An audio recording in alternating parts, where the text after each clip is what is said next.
Alright, time for another L5R video. But this time, to discuss what I want to discuss, we're going to have to cover another subject first. This could be a really long video. I'm going to try to give you the Cliff Notes version of it on both sides. The first thing we need to discuss, when Legend of the Five Rings was first created, they introduced certain aspects to it that gave players a choice. Do you want to progress as a samurai, or do you want to trade honor for power? This was in the form of the Shadowlands. And the Shadowlands started off being in cards. Often they would have an honor loss associated with them. They'd be more powerful than some of the other cards. And a player could choose to include them in the deck. There was no deck that mandatorily included Shadowlands cards as part of the setup. As time went on, people started to discover that the Shadowlands were doing very interesting things and kind of creeping through the game. Players at the time didn't know that there was going to be a lore repercussion for what they were doing. When it came to the role-playing game, which was released about the same time the original game arc actually ended, in '97, the Shadowlands was released as lore inside of the role-playing game. And this is the first book, the Book of the Shadowlands. One of my favorite books. This is just a good book just to own, even if you don't like L5R. It's a great book. But the deal is that the Shadowlands isn't a faction or a sub-faction. It's literally an infectious psychic disease that mutates and rots your body. You will gain power at the cost of all kinds of horrid things. H.P. Lovecraft and the Shadowlands were very compatible. So what we have is an element of L5R that was literally the big bad. The true evil of the setting was the Shadowlands. And players just without really consideration just jumped in and decided to add Shadowlands stuff to their decks. Then again, I can imagine the average card game player doesn't think about things as deeply as a war gamer or as a role player does who wants to investigate more into the lore. The Shadowlands did create a really interesting problem in Legend of the Five Rings because the Shadowlands isn't one of the samurai clans. It's not really, I mean, it has some Asian flavor to it, but it's not really part of the let's play fantasy samurai setting. I mean, we have an undead samurai here, but as one who knows anything about the Shadowlands, I can tell you he's quite a shadow of his former self. What happened is, in the game, you had the Shadowlands as a faction, where in the card design way of things, they don't really want to include the Shadowlands as a constant thing. There's been Shadowlands decks all throughout the history of the game. The people who are designing this game tried to keep it to the 7 major clans. 8 when they decided to drag in Mantis, which they did twice. They threw them out once in gold, they dragged them back in diamond, yada yada. But still, that aside, the Shadowlands had more impact than any of the players at the time could have guessed. There was a real negative mark as to what does having the Shadowlands present mean. What I'm really want to talking about is during the Samurai Edition arc, and in the Lotus Edition arc before it, a certain figure who was an enemy before came back as something of a dark protagonist, and that was Daigotsu. What was happening at the time is that the game designers were testing the limits of what they could do with Shadowlands again. They introduced characters that were closer to being, just Asian samurai that were of a dark, maybe undead, maybe corrupted nature. But they were trying to bring the flavor of the setting back into the Shadowlands through these cards. And then eventually they would release cards that had the Shadowlands as a proper clan, the Spider Clan. And here is the point of contention for today's video. Spider Clan is by far one of the most hated clans in all of the history of Legend of the Five Rings. Maybe the player base was small and loud. Maybe. But most people that I know of did not like the favoritism that Spider Clan was shown during the various storyline arcs.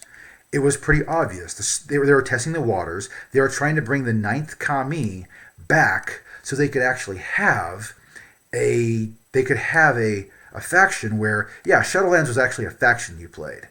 And thus came out the Spider Clan and the dominance of bug-based clans in the face of Rokugan.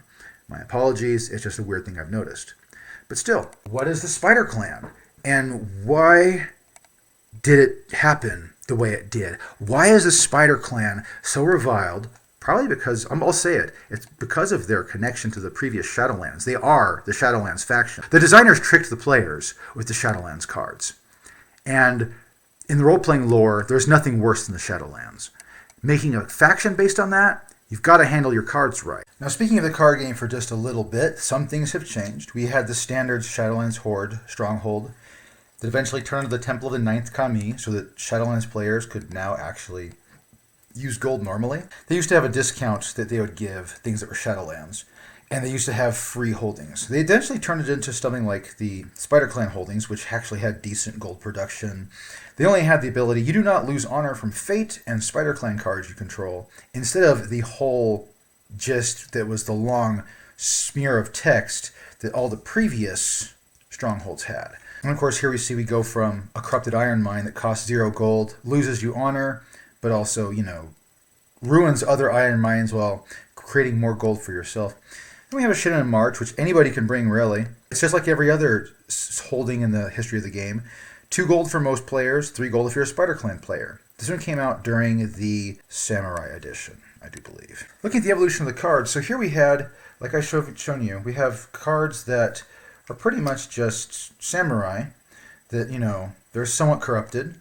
So you can see that these ones actually aren't too far from what you'd see in any other clan. Gold costs 5 for a 4/3. Sure. It doesn't have any special abilities. It's kind of crazy. This guy kind of does a copycat, but doesn't really. He just copies a boldface trait. Oh, well, that's nice. Notice that they're not too egregious. Then the later half of the Lotus arc, he started getting things where they were kicking into gear for 6 gold and losing 6 honor. You could then gain a 6/3 personality. That's close to what you'd expect to see in a Shadowlands. Or this guy, he doesn't look too threatening, but he's very low gold cost. He has no other restrictions on him. And every time he gets taken off the board for killing or whatnot, the card you're pulling off the board gains +1 force. It was pretty obvious what was going on with the planning behind the scenes, that they were going to be making the Shadowlands into a clan. Here's a Spider Clan deck I have. And during the Spider Clan phase, you'll notice that things have a certain, feel and touch to them. Like, we have this is the Shadowlands Samurai I've shown you before. He's Spider Clan. He doesn't actually have a Shadowlands trait.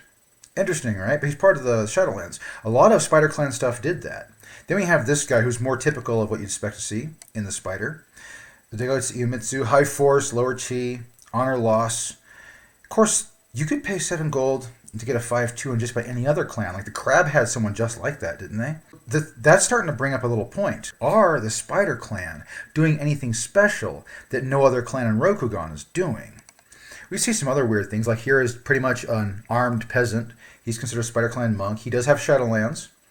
He does lose 2 honor. He has a fear effect, which is one of the former powers of the Shadowlands. So we'll talk about fear as being a power from Shadowlands and how it carries over to the Spider. We have here a non-Shadowlands monk, and this was actually one of my favorites, to do the monk style, where you had non-Shadowlands monks, and a few that may have had Shadowlands, that were doing monk things. It was an interesting new aspect of the Spider Clan, and since I used to be like a Dragon Clan monk back in the Dragon Clan, before I got turned into a damned Ronin by that bitch Hitomi, this harkens back to things I was used to. So yeah, we can play strange little monks that do weird things. The gold cost isn't too crazy for what you get in Force and Chi, so it's not looking really out of hand for what you expect. But still, crazy things did happen with the Spider. Like, look at this. We have Daigotsu Masahiko. She has Shadowlands. She's a normal girl, pretty much. All she does is make Ashigaru tokens once when she comes into play, attached to herself. Not that great, really. And it's not in theme with anything you expect the Spider Clan to do. Which brings up the question, what is the Spider Clan supposed to do? Hire bog hags? They had plenty of bog hags in all their sets, depending which era it is. And just to walk through the other eras to show you what's going on, yes, here we have pretty much kind of a copy of, here's the Celestial Edition deck. Here's a copy, essentially, of Iemitsu, but this Arima does something different. He just straightens personalities. Tetsuo was cool. He eventually left the Spider Clan. Here's Daigotsu's card, losing 40 honor when you come into play. There's some things that cause that number to be useful. You don't lose honor from Spider Clan cards, so he doesn't cost you any honor if you're playing him as a Spider Clan guy. Of course, why? Because he's loyal. No one else is going to be able to play him. The honor loss of 40 means nothing except for secret little tricks with their cards. And then weirdly, we had Kokujin come back. Togashi Kokujin joined the Spider Clan, so, I couldn't say no to that. He was kind of a cool guy, and yes, bog hags. Now, covering the lore side of things, one of the big issues is in that transition to go from the Shadowlands, which are essentially a unaligned menace. They don't have a foundation clan. They're not one of the great clans. Into making them a proper clan so that the clan organization system of Rokugan can be recognized, first of all, in organizing the card game, and second of all, in the lore. So that big contention actually is what caused a lot of the shifts and change to occur. As far as the weaknesses for how the Spider Clan were handled, story bias is potentially one of them. The story team, I have no specific details right now, but the story team did show some biases toward the Spider Clan during the creation of the various different results of the tournament arcs that played out, where players of the card game could change the effects of the story. This was not available to role players, by the way, generally speaking. Another thing was the focus of the clan. The Spider Clan, what was it really supposed to do? What was the function of the Spider Clan? Now, as it turned out, they turned out to be a little bit like the Scorpion and a little bit like the Crab. The Crab have an emphasis on power before honor. The Spider Clan did that. The Scorpion have a thing about assassinations and being politically manipulative. The Spider Clan had that too, strangely enough. Daigotsu arranged a string of assassinations that would have put any Scorpion daimyo into a huge fit of pride. I don't know why a Scorpion daimyo didn't do that instead, but still, these are the two things that really point out that there were some interesting mishaps of design when it came to the Spider Clan. How does one make the Spider Clan a better part of L5R? Well, let's look at the Spider Clan a little bit.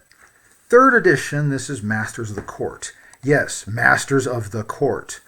It contains the crane, given. It contains the scorpion on the front cover, given. It contains the spider. The Spider Clan get sections of this book, and it pretty much describes in no detail. Yes, we have an alternate form of honor we're using. These are the families we have. But for the most part, it just says, yeah, the spider like to be insidious little bastards who weave their web. And they really flanderized that weave their web thing. They really should have gone more with the we are a dangerous, poisonous creature that lives in your house aspect, but who am I to judge their design decisions? Well, their game died, so I can judge freely. The Spider Clan have a bunch of personalities in here that are interesting and some techniques that are pretty nice, but for the most part, it's just, here's the last part, it's just actually some really powerful techniques that one can use to balance out the minimal numbers of the Spider Clan versus their more popular opponents. Overall, their strategy is always one of, yeah, let's quietly, weave our place into Rokugan. Which, if you ask me, that doesn't come off as interestingly, especially with all of the power they were granted, the clan status they were granted.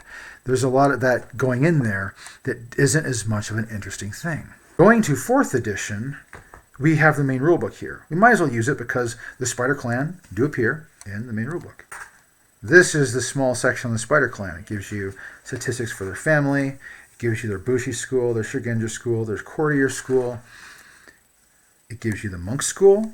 So you have 4 schools through which to play the attention that a full clan would, just not in the main group of 7. They do have a section on Maho and Maho Magic in the core rulebook. That's cool. They used to have it in the GM screen, but this is working just fine. And just after Maho spells, it has a section on Shadowlands Taint and all the usual problems Shadowlands Taint gives you. It does talk about various different levels and growths of Taint. Daigotsu Yumi. He was somewhat of an interesting character. And you see it has different things you can do with Shadowlands power. They actually do have quite a bit of resources. You can run Spider Clan straight out of the book. You just don't go to the main section.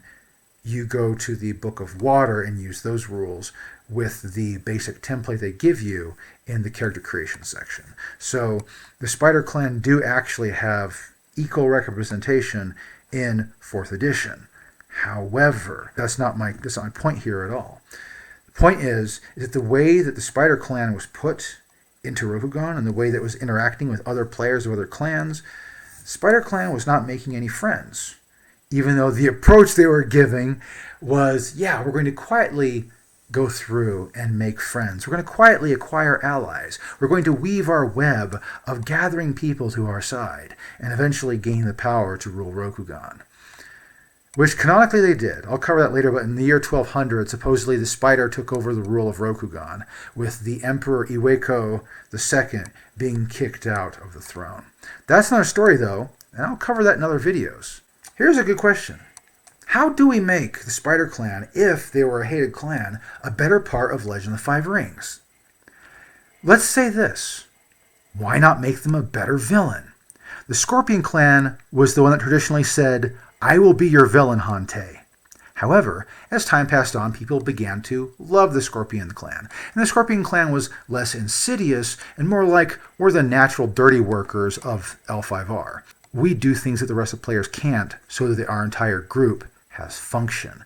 And that actually has transfigured into something that's very interesting. It leaves a gap open. Where's your real villain? Well, I have one here for you. See, this is a real villain. That's the thing they didn't do with the Spider Clan. The Spider Clan was trying to be a slowly taking over the hearts and minds of the common people and enough people to gain position in Rokugan. Looking at the old Shadowlands powers, there were 3 powers the Shadowlands did that the Spider Clan in the card game and in role-playing handled relatively well. You had, of course, you traded honor for power. That's the one thing we've seen: higher force, lower honor.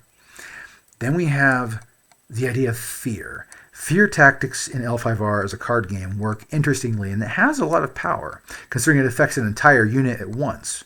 Fear was handled relatively well, but it was actually got it kind of rare at a certain point. Most Shadowlands personalities didn't have fear-based effects. You could make a fear-based deck. A lot of the Spider Clan personalities just had honor losses. They didn't have any kind of fear effect that allowed them to join into the fear cavalcade.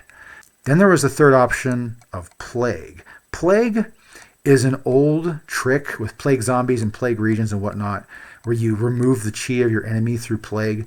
That could have been incorporated much better.